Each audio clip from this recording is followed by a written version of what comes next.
बिस्मिल्लाहिर्रहमानिर्रहीम। आज हम पढ़ेंगे अंधेपन, कोढ़ और बीमारी से बचने की दुआ। हारिक रज़ियल्लाहु ताला अन्हु फरमाते हैं कि मैं नबी अकरम सल्लल्लाहु अलैहि वसल्लम की खिदमत में हाज़िर हुआ और मैंने हजूर अकरम सल्लल्लाहु अलैहि वसल्लम से पूछा कि मेरी उम्र बड़ी हो गई है, मेरी हड्डियाँ कमज़ोर हो गई हैं, मैं बूढ़ा हो गया हूँ, तो मैं आप सल्लल्लाहु अलैहि वसल्लम की खिदमत में इसलिए हाज़िर हुआ हूँ ताकि आप मुझे वो चीज़ सिखाएं जिससे अल्लाह मुझे नफ़ा दे।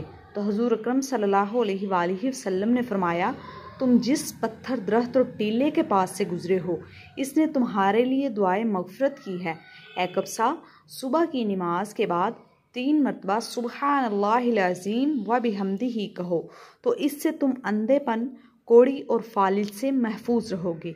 ए कब्सा, ये दुआ भी पढ़ा करो, अल्लाहुम्मा इन्नी अस्अलुका मिम्मा इंदका व अफ़ज़ी अलैया मिन फ़ज़लिका वंशुर अलैया मिन रहमतिका व अंजिल अलैया मिन बरक़ातिका।